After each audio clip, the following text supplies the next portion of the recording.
Muito bem, estamos aqui de volta para mais uma aula da nossa Escola Bíblica Dominical, da revista da CADB, onde nós estamos estudando o profeta Isaías, o profeta messiânico. A segunda parte do livro de Isaías, conforme vimos a semana passada, começa no capítulo 40 ao 66, esses últimos 27 capítulos falam da redenção de Israel e da nossa redenção, luz para os gentios. Não é? Então, a redenção, aonde nós temos o cântico do servo sofredor. Isaías, capítulo 53, é exatamente a metade de Isaías 40 até o capítulo 66. Então, é exatamente a metade, é Isaías 53. Em Isaías 53, que é o cântico do servo sofredor, há 12 versos aqui, e nós vamos começar essa lição lendo esses 12 versos de Isaías, capítulo de número 53. Na verdade, Isaías 53 começa no capítulo 52, verso 13, mas nós vamos ler o 53 aqui do verso 1 ao 12, que diz: quem deu crédito à nossa pregação e a quem se manifestou o braço do Senhor, porque foi subindo como renovo perante ele, como raiz de uma terra seca. Não tinha parecer nem formosura, e olhando nós para ele, nenhuma beleza víamos para que o desejássemos. Era desprezado e o mais indigno entre os homens, homem de dores, experimentado nos trabalhos, e como um de quem os homens escondiam o rosto, era desprezado e não fizemos dele caso algum. Verdadeiramente, ele tomou sobre si as nossas enfermidades e as nossas dores levou sobre si, e nós o reputamos por aflito, ferido de Deus e oprimido. Mas ele foi ferido pelas nossas transgressões e moído pelas nossas iniquidades. O castigo que nos traz a paz estava sobre ele, e pelas suas pisaduras fomos sarados. Todos nós andamos desgarrado como ovelhas, cada um se desviava pelo seu caminho. Mas o Senhor fez cair sobre ele a iniquidade de nós todos. Ele foi oprimido, mas não abriu a boca.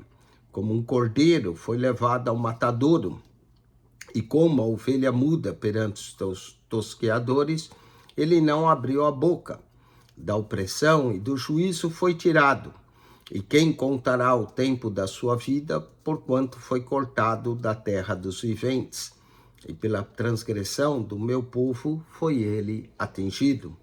E puseram a sua sepultura com os ímpios, e com o rico na sua morte, porquanto nunca fez injustiça, nem houve engano na sua boca. Todavia, ao Senhor agradou moê-lo, fazendo-o enfermar. Quando a sua alma se puser por expiação do pecado, verá a sua posteridade, prolongará os dias, e o bom prazer do Senhor prosperará nas suas mãos. O trabalho da sua alma ele verá, e ficará satisfeito. Com o seu conhecimento, o meu servo, o justo, justificará muitos, porque as iniquidades deles levará sobre si. Pelo que lhe darei a parte de muitos, e com os poderosos repartirá ele o despojo, porquanto derramou a sua alma na morte, e foi contado com os transgressores.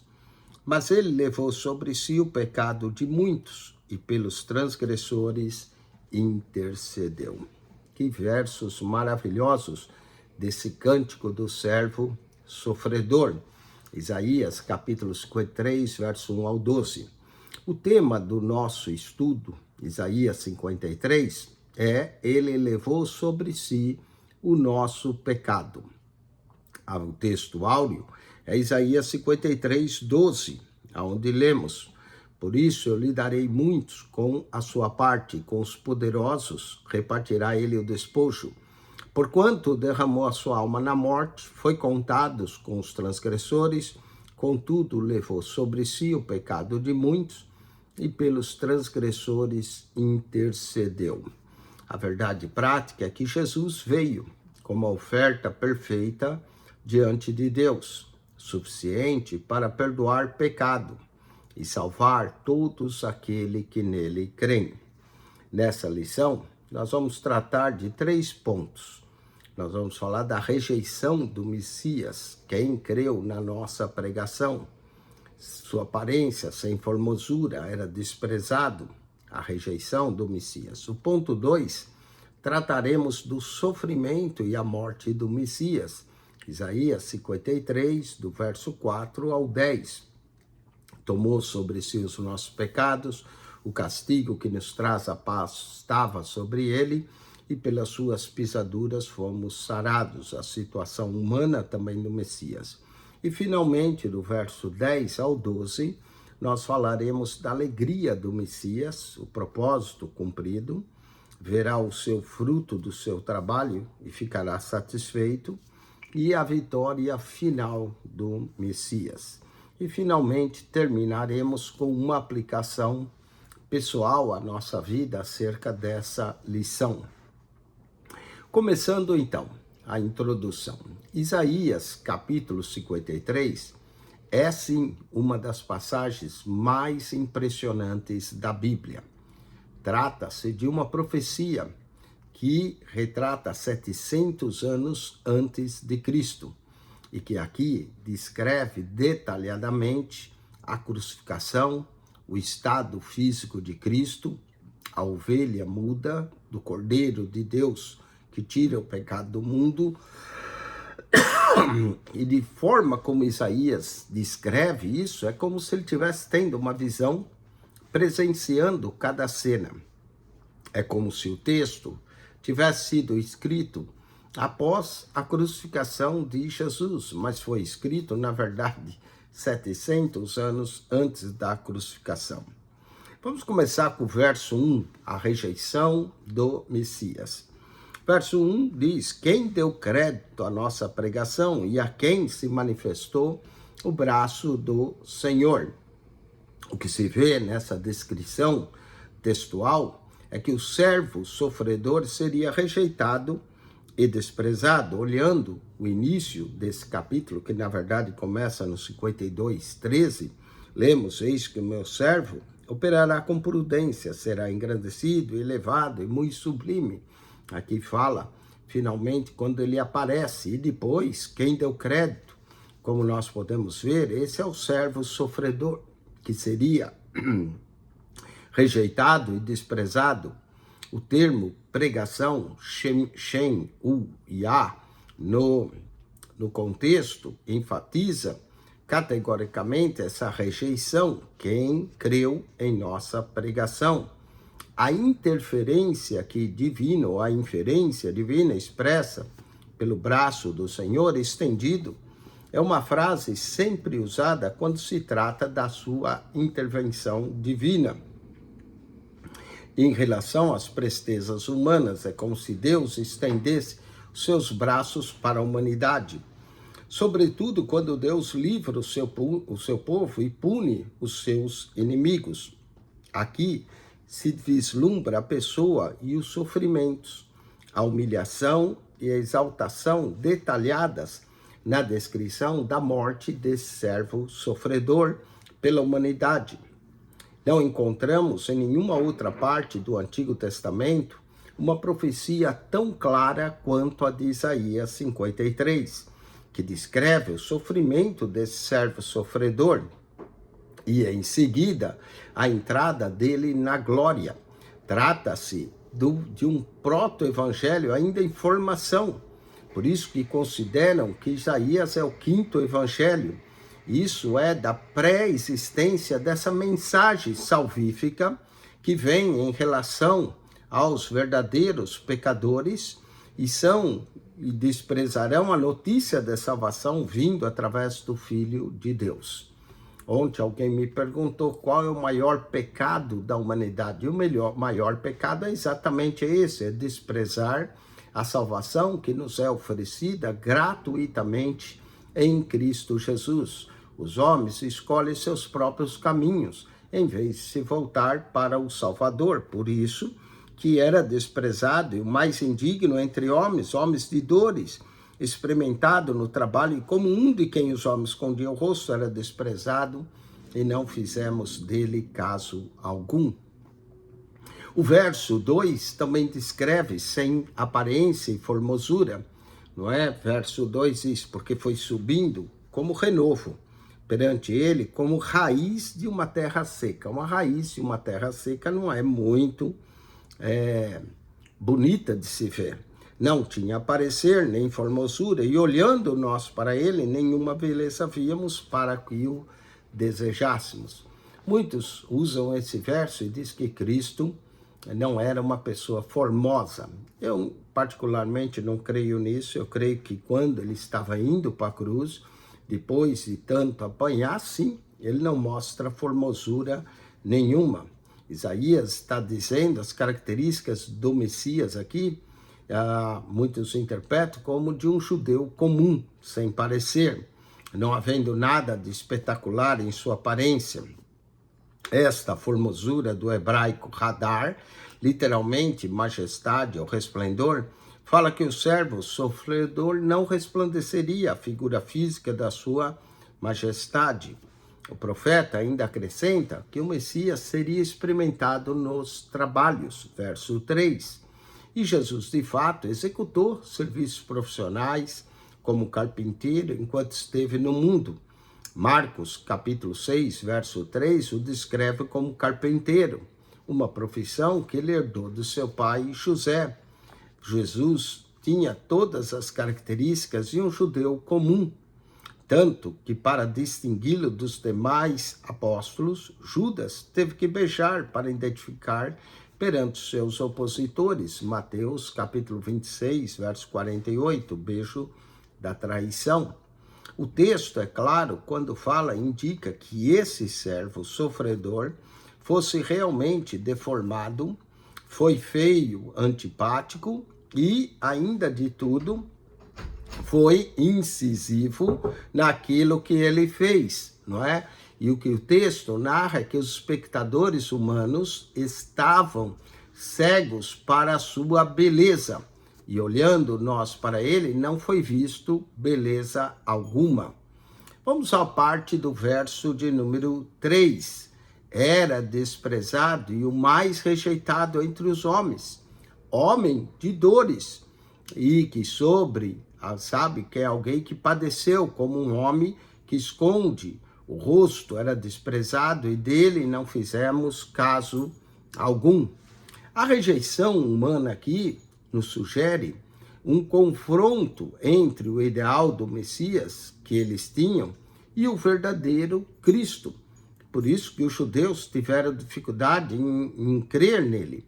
Bem mais oportuno seria um Cristo nobre, assentado num trono, com a ideia perturbadora da cruz. Por isso mesmo a expressão, e como um de quem os homens escondiam o rosto.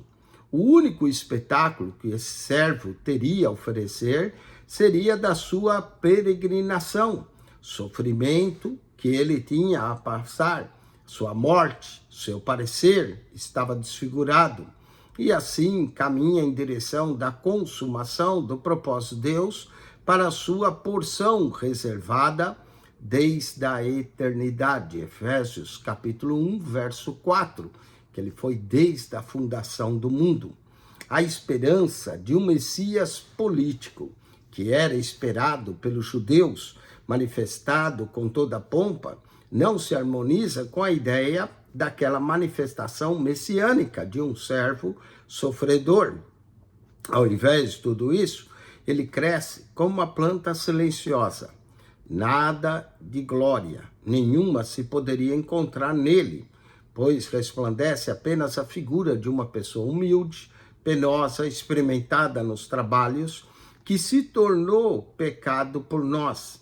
Ele abraçou a sentença que era nossa, denunciando o pecado e vencendo a morte. Foi até a sepultura, nos é descrita, onde ele é posto, na sepultura com o rico. Vamos ao ponto 2, descrição de Isaías 53 acerca do sofrimento do Messias. Aqui vale ressaltar que todos os sofrimentos recaídos sobre esse servo não o tornaram próprio do mesmo, pois claramente o texto corrige. Ele certamente levou sobre si as nossas dores. Com isso, deponta a consciência do reconhecimento que os espectadores estão implicados no fato.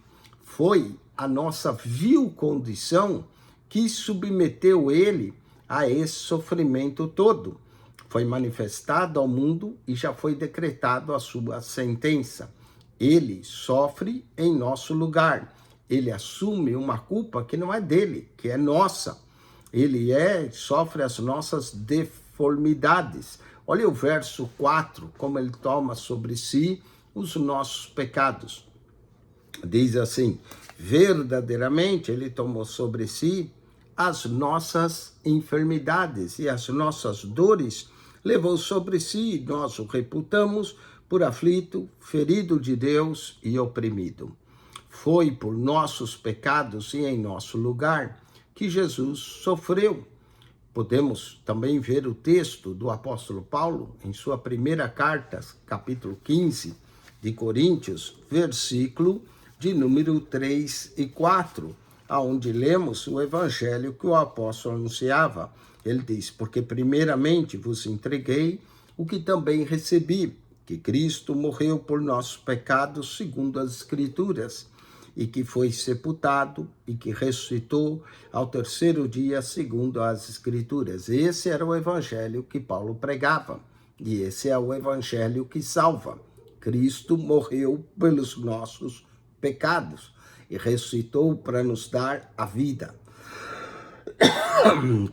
Vemos aqui como todos nós havíamos caído da glória, conforme Romanos 3:23, todos pecaram e destituídos estão da glória de Deus. E aqui é necessária uma reconciliação, Romanos 3:23.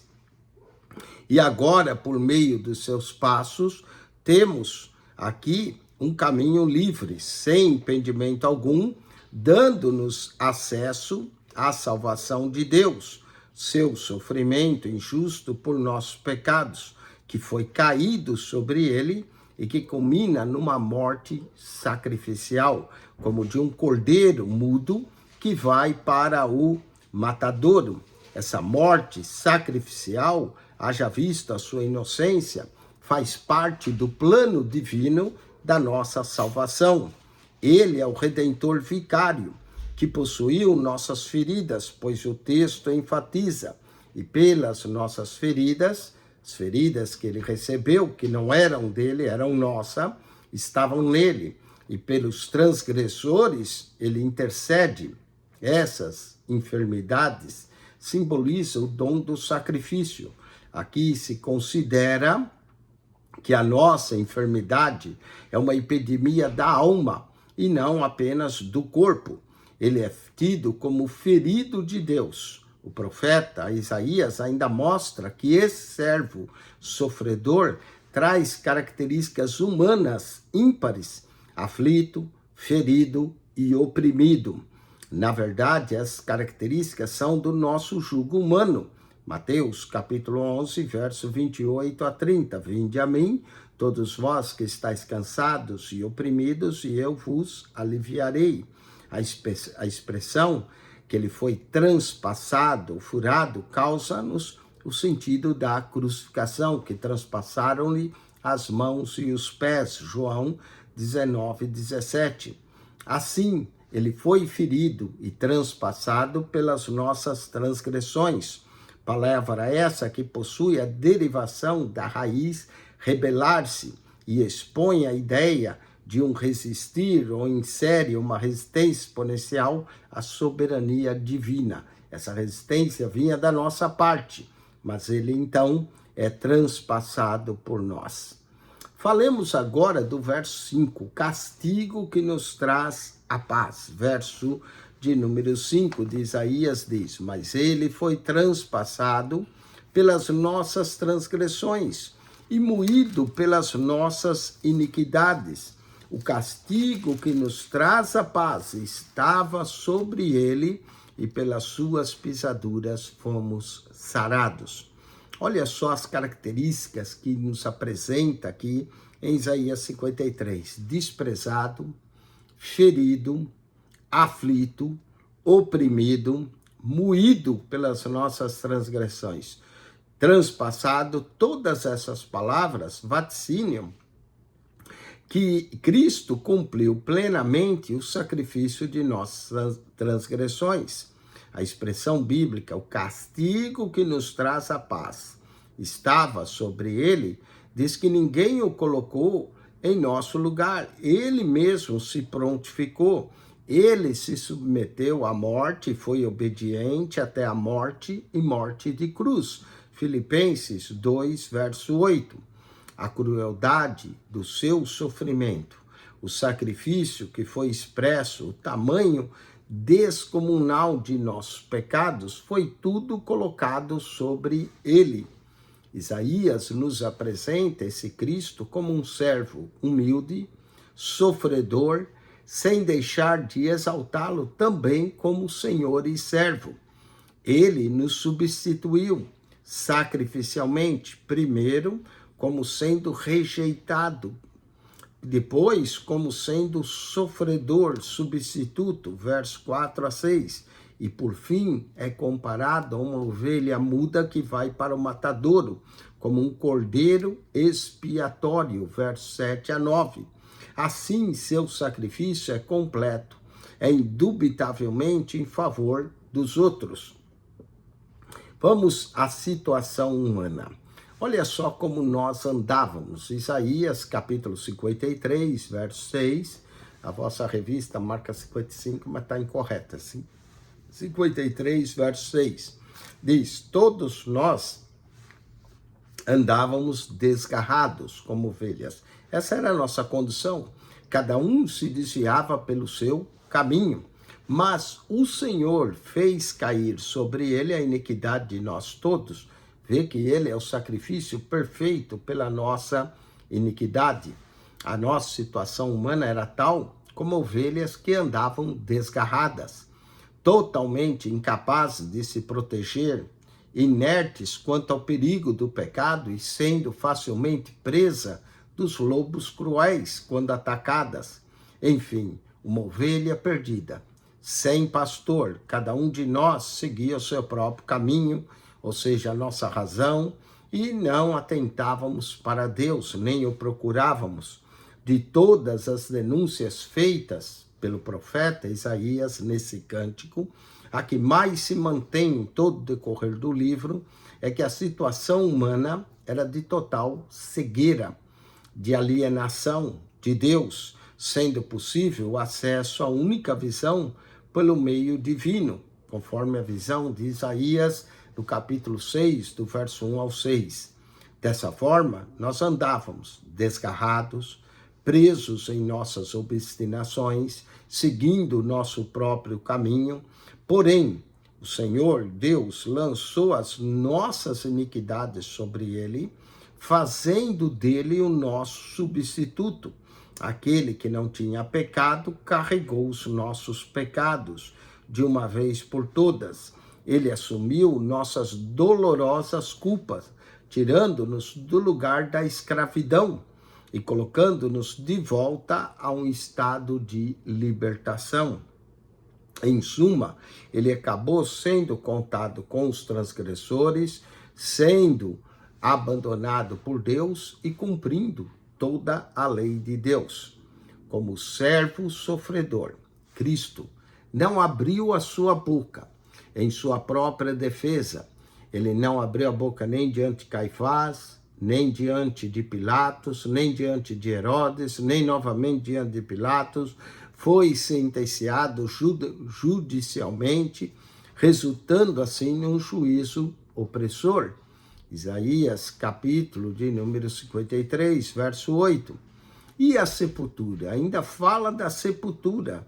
Diz que ele de fato morreria. A morte era o produto final de sua sentença. e também a morte é o produto final e o salário do pecado, ainda de uma forma impessoal. Dessa maneira, podemos lembrar de nossa imensurável lista de transgressões, considerando que ele assumiu a nossa culpa. Esse é o firme fundamento em que o pecador pode encontrar descanso para sua alma, conforme Mateus 11:29. Por ser cortado da sua existência, o profeta indaga: quem contará o tempo da sua vida? Isaías 53:8. Esses questionamentos causam diretamente uma pergunta introdutória de Isaías: quem deu crédito à nossa pregação? Então aqui é feito perguntas e ao mesmo tempo vão se respondendo essas perguntas que nós chamamos de perguntas retóricas. Aqui vemos que o sofrimento é um ato voluntário da submissão desse Cordeiro de Deus que tira o pecado do mundo. Submissão à vontade plena de Deus. Através dessa dor, Deus nos revela o preço da redenção, da expiação, mostrando que a salvação não seria alcançada sem um sacrifício, que seria através do sacrifício, o sacrifício do seu próprio filho, a escolha desse servo sofredor, que agradou o Senhor, indicando que o sofrimento, que embora difícil, tinha um propósito eterno. E o propósito era a salvação da humanidade. Essa oferta perfeita pelo pecado, ela é eficaz, ela é suficiente para remir todos aqueles que nele crê. E por meio dela, a justiça de Deus é satisfeita. E agora ela é aplicada ao pecador, permitindo dessa forma a reconciliação do ser humano caído com Deus. Então essa reconciliação vem entre Deus e os seres humanos que se arrependem. Vamos ao verso 11. Verá o fruto e ficará satisfeito. Verso de número 11. O trabalho da sua alma ele verá e ficará satisfeito com o seu conhecimento. O meu servo, o justo, justificará muitos. Notou aí o justo que justificará? Porque as iniquidades deles levará sobre si. Esse verso destaca a vitória final do servo sofredor, que verá o trabalho de sua alma, verá o resultado do seu sacrifício.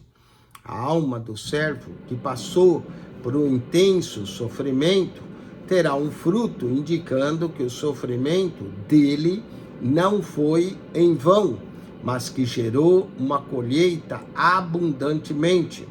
O fruto aqui refere-se à salvação dos pecadores. A expressão ficará satisfeito mostra que o servo, após o seu sofrimento, encontrará realização e alegria ao ver que sua morte trouxe reconciliação e perdão para muitos. Isso também implica que no plano divino, o sofrimento tem um propósito redentor e culmina em sua vitória gloriosa. Falemos agora da vitória final. Isaías 53, verso 12. Pelo que lhe darei a parte de muitos, e com os poderosos repartirá ele o despojo, porquanto derramou a sua alma na morte, e foi contado com os transgressores. Mas ele levou sobre si o pecado de muitos, e pelos transgressores intercede. A obra do servo aqui culmina em vitória. A promessa de Deus é que o sofrimento do servo não será em vão. Ao contrário, ele verá a redenção de muitos.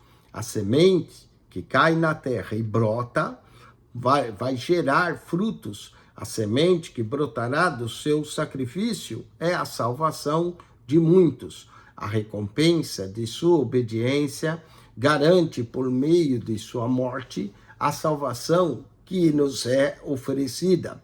Aqueles que pela fé reconhecem o sacrifício a posse de uma grande vitória, uma herança que inclui os muitos que serão salvos, é uma honra concedida em reconhecimento ao sofrimento do Cordeiro de Deus que tira o pecado do mundo e a fidelidade desse servo sofredor que foi obediente e obediente até a morte e morte de cruz. Qual é a aplicação pessoal disso tudo que nós falamos? É que Isaías, capítulo 53, nos chama a uma reflexão sobre qual foi o custo da nossa salvação.